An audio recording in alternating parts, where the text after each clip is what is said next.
कुरान में अल्लाह ताला फरमाता है, बेशक हमने ही कुरान नाजिल किया है।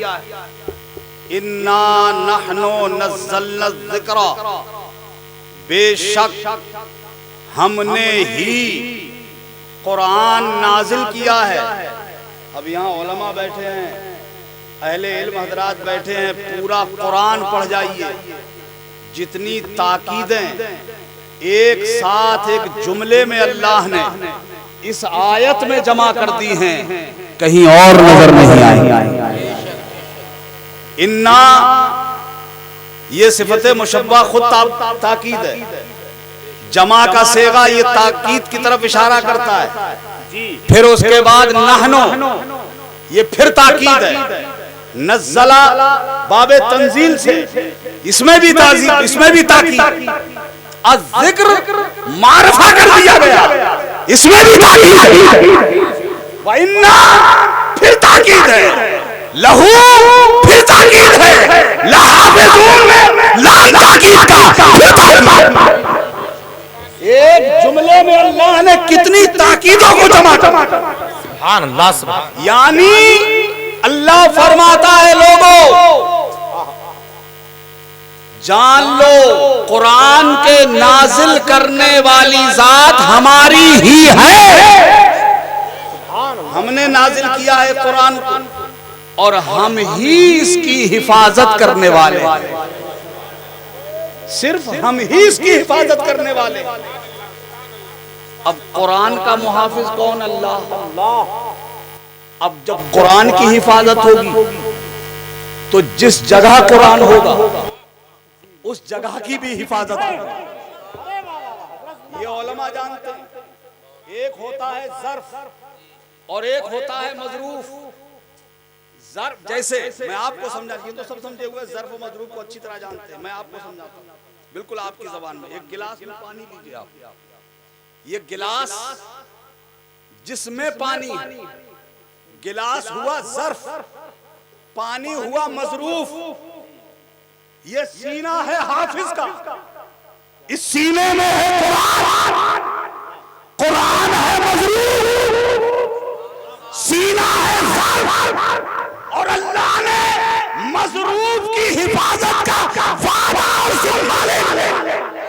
क्या बात है। जब मज़रूफ महफूज रहेगा तो जिस जगह वो कुरान होगा वो जगह भी महफूज है। नारे तकबीर, नारे रिसालत, नारे गौसियत, मसलके आला हजरत, जश्ने दस्तार बंदी, उर्से आला हजरत, सुल्तानुल हिंद कॉन्फ्रेंस, अल जामियातुल अलवियास, फैजाने गरीब नवाज। बात समझ आई? समझ में आ गई हो तो बोल दो सुभान अल्लाह। अब मैं इसे मैं और आसान कर देता हूं। कुरान की हिफाजत अल्लाह कर रहा है। कौन कर रहा है? अल्लाह ताला। इसी कुरान में अल्लाह ने दूसरी जगह अहले दुनिया को तवज्जो दिलाई, ला तब्दीला कलिमातिल्लाह लिकलिमातिल्लाह। कुरान अल्लाह के कलमात में तब्दीली मुमकिन नहीं है। ठीक, यानी बदल नहीं सकता कुरान। अभी चंद दिन पहले की बात है, एक सरफिरा आया था और सरफिरों की किसी जमाने में कमी नहीं रही है। पागल बहुत आते रहे दुनिया में। एक सरफिरा आ गया था, उसने जाकर सुप्रीम कोर्ट में एक रिट लगाई थी, एक रिट दाखिल की कि कुरान में से 18 आयतों को निकाल दो, यानी कुरान में तब्दीली कर दो, बदलाव कर दो। देखा अंजाम आपने? देख लिया ना दुनिया ने अंजाम। कुरान नहीं बदला, कुरान नहीं बदला। जो कुरान बदलने की बात कर रहा था अल्लाह ने उसको ही बदल डाला, अल्लाह ने उसको ही बदल दिया। कुरान नहीं बदला। और वो बदल के अंजाम क्या हुआ? बीवी छोड़ गई, बच्चे छोड़ गए, भैये छोड़ गए, और जिस जमात से ताल्लुक रखता था वो जमात भी छोड़ गई। अल्लाह के हर काम में हिकमत होती है ना, अल्लाह के हर काम में हिकमत है ना, हिकमत। अल्लाह का कोई काम हिकमत से खाली नहीं। वो जिस जमात से ताल्लुक रखता था, मैं उनका एक अकीदा बता दूंगा आपको। उनका अकीदा था कि ये 30 पारों वाला जो कुरान इस वक्त है ये असली नहीं है। वो कहते हैं असली कुरान तो 40 पारों का था। 10 पारे हजरत आयशा की बकरी खा गई। सब कहो माज़अल्लाह। हजरत आयशा की बकरी खा गई। और वो 10 पारे हजरत अली की शान में नाजिल हुए थे। ये उनका अकीदा, जिस जमात से वो ताल्लुक रखता था ना, उनका ये अकीदा। मगर वाह मेरे परवरदिगार की रहमत, ये अल्लाह तेरे हर काम में हिकमत है। इधर इस बदबख्त वसीम रिजवी नामी शख्स ने आवाज उठाई कि इस कुरान में से 18 आयतों को बदल दो। उसकी पूरी जमात एक प्लेटफॉर्म पे खड़ी हो गई और सबने ऐलान करके कहा कि यही असली कुरान है। क्या बात है, वाह वाह वाह वाह वाह वाह। सबको कहना पड़ा कि यही असली कुरान है। पता चला 40 पारों वाले जो कुरान की बात करते थे वो है ही नहीं, यही असली कुरान। अल्लाह, ये कुरान अल्लाह की किताब। किसकी किताब है? अल्लाह की किताब। जब से ये कुरान आया है दुनिया में, अभी कारी साहब एक बड़ा लतीफ इशारा कर गए थे। कई लोग उसे एक्सेप्ट कर गए होंगे, कई के सिर के ऊपर से गुजर गया होगा। कारी साहब ने कहा था कि पूरा कुरान, उसकी पहली सूरत की पहली आयत का पहला हर्फ, उस पे लगा हुआ ज़बर, उसे पूरी दुनिया मिलकर ज़ेर नहीं कर सकी। तो 18 आयतें तो बहुत बड़ी बात है, बहुत बड़ी बात है। नहीं बदल सकते कोई कुरान को। आओ मैं बताता हूं आपको कैसे। कुरान नहीं बदला जा सकता, इसका मुहाफिज व निगहबान मेरा अल्लाह है, बेशक बेशक, मेरा परवरदिगार है। अंग्रेजों के जमाने की बात है जी। अंग्रेजों का दौर था, ब्रिटिश गवर्नमेंट थी। अंग्रेजों का एक बहुत बड़ा अफसर और अधिकारी, उसके यहाँ एक सादा लोग, सच्चा मुसलमान नौकरी करता था। मगर वो था मुसलमान। क्या बात है, मुसलमान, वो था सच्चा मुसलमान। उसने अपनी जिंदगी में कुछ उसूल कायम किए थे। उसने एक तरतीब दी थी अपनी जिंदगी के लम्हों को कि किस वक्त क्या करना है। हम तो अपने वक्त का तायुन ही नहीं कर पाते। ना, हम अपना वक्त जाया कर रहे हैं, बर्बाद कर रहे हैं। हमें एहसास तक नहीं होता है कि हमारा कितना वक्त चला गया। मियाँ, जिस वक्त को तुम मामूली समझ के यूं ही जाया करते जा रहे हो, मालूम है आपका हर कदम मौत की तरफ को बढ़ता जा रहा है। हर कदम पे हम मौत के नजदीक होते जा रहे हैं, मौत के करीब होते जा रहे हैं। और वक्त जाया कर रहे हैं हम, वक्त बर्बाद कर रहे हैं हम, खुद भी बर्बाद हो रहे हैं, अपने बच्चों के भी औकात बर्बाद कर रहे हैं, बच्चों के भी वक्त बर्बाद कर रहे हैं। मगर उसने अपने टाइम टेबल को सेट कर लिया था कि मुझे किस वक्त क्या करना है। उसकी जिंदगी का पहला उसूल ये था कि वो सुबह सवेरे उठता था, फजर के वक्त उठता था। कब उठता था वो? फजर के वक्त। सूरज निकलने के बाद नहीं उठता था। ये सूरज ऊपर चढ़ आए तो खुलेगा दरवाजा हमारा, पूरा घर पड़ा सोता रहेगा। क्यों? ऐसा नहीं था। वो सुबह सवेरे उठता था, फजर के वक्त उठता, जरूरियात से फारिग होता, वुजू करता, मस्जिद जाता, नमाज ब जमात अदा करता, उसके बाद आता, उठाता कुरान, सीने से लगाता, आंखों से लगाता, सर पे रख लेता, फिर सामने रख के करता तिलावत कुरान, कुरान पढ़ता था। उसके बाद अंग्रेज के काम में लगता था, फिर उसकी चाय वाय का इंतजाम करता था। अंग्रेज कुछ जमाने तक ये सब देखता रहा, बर्दाश्त करता रहा। एक दिन अंग्रेज, चूंकि ये ईसाई कौम हमेशा से इस्लाम की दुश्मन रही है, बदतरीन कौम है ये, इंतहाई दर्जे की कमीनी कौम है ये, बड़े फरेबी, बड़े मक्कार होते हैं, फराड इनकी रग रग में कूट कूट के भरा गया है। ये ईसाई ने देखा कि ये मुसलमान है, पहले फजर की नमाज पढ़ता है, फिर कुरान की तिलावत करता है। बुलाया उसने अपने नौकर को और बुला के कहा, मियां आपने अपनी जिंदगी का जो मामूल बनाया है इसमें चेंजिंग करो, इसमें बदलाव लाओ। कहा कैसा बदलाव? कहने लगा पहले तुम फजर की नमाज पढ़ते हो, अब से तुम्हें करना ये पड़ेगा, पहले हमारी चाय बनानी पड़ेगी, बाद में तुम्हें कुछ और करना पड़ेगा। मुसलमान ने कहा, अधिकारी साहब नौकरी छूटे या रहे इसकी परवाह नहीं है, मैं तुम्हारा नौकर बाद में हूं, अल्लाह का बंदा पहले मैं अपने अल्लाह की बंदगी करूंगा, पहले अपने रब की बंदगी करूंगा, बाद में तुम्हारी खिदमत करूंगा। उसने कहा फिर नमाज के बाद का फिर कुरान पढ़ूंगा। तो उसने कहा कुरान पढ़ना बंद करो, हमारी बाइबल पढ़ लिया करो, हमारी बाइबल का मुताला कर लिया करो, उसकी तिलावत कर लिया करो। मुसलमान ने तुर्की जवाब दिया, अंग्रेज जी हम जिस कुरान को पढ़ते हैं अल्हम्दुलिल्लाह ये कुरान जैसा मेरे नबी पे नाजिल हुआ था वैसा आज तक है, उसका कोई हरफ नहीं बदला, उसका कोई नुक्ता नहीं बदला, उसका कोई ज़ेरो ज़बर नहीं चेंज हुआ।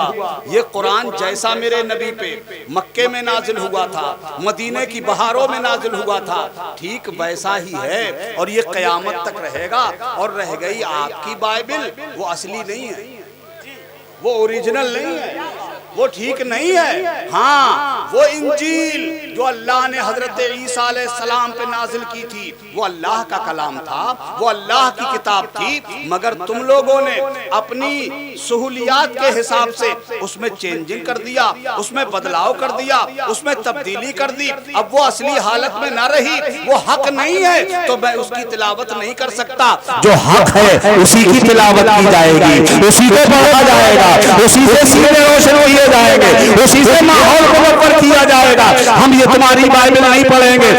अंग्रेज ने कहा तुम्हारे पास क्या दलील है कि तुम्हारा कुरान असली है और हमारी बाइबल असली नहीं है? मुसलमान ने कहा जनाबे वाला हमारा कुरान असली है, कुरान पढ़ने वाला असली है, जिस सीने में कुरान चला जाए वो सीना भी असली हो जाता है। कहने लगा अंग्रेज कि कुरान अल्लाह की किताब है ये तुम मानते हो, कहा मेरा इस पर ईमान है, का जैसा तुम्हारे नबी पे नाजिल हुआ था वैसा ही ये कुरान है, कहा जैसा मेरे नबी पे नाजिल हुआ था वैसा ही आज तक है। उसने कहा गारंटी तुम्हारे पास क्या है कि इसमें चेंजिंग नहीं हुई, इसमें बदलाव नहीं हुआ? ये तो उस्मान गनी के जमाने में जमा किया गया था, ये तो पारा पारा था, ये तो चीरा चीरा था, ये तो पत्थरों पे लिखा हुआ था, ये तो चमड़ों पे लिखा हुआ था, ये तो खतूत में लिखा हुआ था। इसे जमा करने वाले हजरत उस्मान गनी है, क्या उनसे गलती नहीं हुई? क्या उन्होंने इसमें चेंजिंग नहीं की? क्या उन्होंने इसमें बदलाव नहीं किया? मुसलमान ने कहा नहीं, इसमें दुनिया की कोई ताकत बदलाव नहीं कर सकती, इसलिए कि इस कुरान का मुहाफिज होने के बाद कोई और नहीं, इस कुरान को नाज़िल करने वाला परवरदिगार। नारे तकबीर, नारे रिसालत, अज़मते कुरान, मसलके आला हज़रत, सुभान अल्लाह। कहा तुम्हें बहुत भरोसा है? उसने कहा अल्हम्दुलिल्लाह मेरा ईमान है कुरान, कुरान के एक एक हर्फ पर मेरा ईमान। अंग्रेज बोला अगर तुम्हारे ईमान का जायजा ले लिया जाए तो? कहा अल्हम्दुलिल्लाह मैं सच्चे दिल से कबूल करूंगा। अंग्रेज बोला तुम अपनी किताब को हक जानते हो? फरमाया अल्हम्दुलिल्लाह मेरी किताब हक है, हमारा कुरान हक, कल भी हक था, आज भी हक है और क़यामत तक हक रहेगा। अंग्रेज बोला अगर तुम्हें अपनी किताब की हक्कानियत पर इतनी ही मजबूत तुम्हारा ईमान है तो हो जाए थोड़ा सा मामला, क्या करोगे? उसने कहा कि हम अपनी बाइबल लाते हैं, तुम अपना कुरान लाओ। एक चौराहे पे आग जलाते, आग के शोले जब आसमान से बातें करने लगे, तुम भी अपनी किताब आग में डालो, हम भी अपनी किताब आग में डालते हैं। जो आग जिस किताब को जला दे वो हक नहीं है, और जो किताब बच जाए वो हक है। मुसलमान ने कहा मुझे मंजूर है। गरीब आदमी था बेचारा, पैसा तो था नहीं उसके पल्ले में। एक तारीख का तायुन किया गया, मुकर्रर की गई तारीख, फुला तारीख को फुला शहर के फुला चौराहे पर आग जलाई जाएगी, कुरान भी डाला जाएगा, बाइबिल भी डाली जाएगी। जो जल जाए वो बातिल, जो बच जाए वो हक। ये ऐलान नशर कर दिया गया, खबर फैला दी गई, खबर फैला दी गई, नशर हो गई, बात फैल गई, लोग इंतजार करने लगे उस तारीख का। उस तारीख आने से पहले वाली जो रात आई, उस रात में अंग्रेज अपनी किताब बाइबिल को लेकर बैठा और मुसलमान अपने कमरे में मुसल्ला बिछा के बैठा, कुरान सामने रखा है, अल्लाह की किताब की तिलावत करता रहा, आंसू बहाता रहा, कुरान पढ़ता रहा, रोता रहा, अल्लाह के कलाम की तिलावत करता रहा, आंसुओं का सैलाब बहता रहा।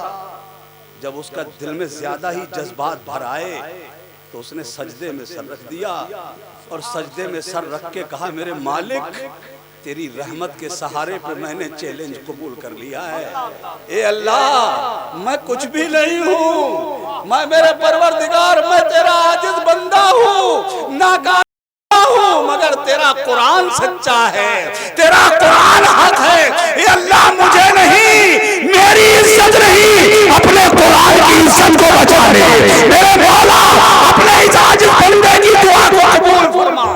आंसू उसके गिरते रहे, मुसल्ला तर होता रहा, मुसल्ला भीगता रहा और वो आंसुओं का सैलाब बहाता रहा। अंग्रेज क्या कर रहा था? अंग्रेज ने बाइबिल उठाई, एक केमिकल लाया, वो केमिकल जिस पर आग असरअंदाज न हो, वो अच्छी तरह से अपनी किताब के हर हर पन्ने पर, हर हर वर्क पे वो केमिकल मलता रहा ताकि वो आग से बच सके। मुसलमान के पास तो केमिकल नहीं था, अल्लाह की रहमत का सहारा था। उसी भरोसे पे वो दुआएं मांगता रहा, गिड़गिड़ाता रहा, सुबह तक वो सोया नहीं, आंसू बहाता रहा। सच कहा था डॉक्टर इकबाल ने, आज भी हो गरबरा हीम सा ईमा पैदा, आग कर सकती है अंदाजे गुलिस्ता पैदा। सच ये है मेरे भाई कि आज हम लोग कहते हैं कि हम इज्तिमाई दुआएं करते हैं, शब बारात के मौके पे दुआएं करते हैं, शब मेराज के मौके पे दुआ करते हैं, शब कद्र के मौके पे दुआ करते हैं, सात जुमा में दुआ करते हैं, लैलतुल कद्र में दुआ करते हैं। हमारी दुआएं कबूल नहीं हो रही हैं। अरे मियाँ तुमने दुआ की ही कहाँ है? तुम करके तो देखो, अपने रब से मांग के तो देखो। वो मेरा रब जो पत्थर के अंदर कीड़े को उसकी जरूरत के मुताबिक रिस्क दे सकता है, तो क्या वो अपने महबूब की उम्मती की एक आवाज को समाप्त नहीं कर सकता है? मगर हमें मांगना ही नहीं आता है, हमें लेना ही नहीं आता है। वो आंसू बहाता रहा, सुबह तक आंसू बहाता रहा। सुबह सादिक हुई, शहर का वक्त हुआ, फजर का वक्त हुआ, नमाज फजर पढ़ी, कुरान को अपने सीने से लगाया। जितने लोग बैठे हैं यहाँ सब लोग बाअदब अपनी जगह उठ के खड़े होंगे।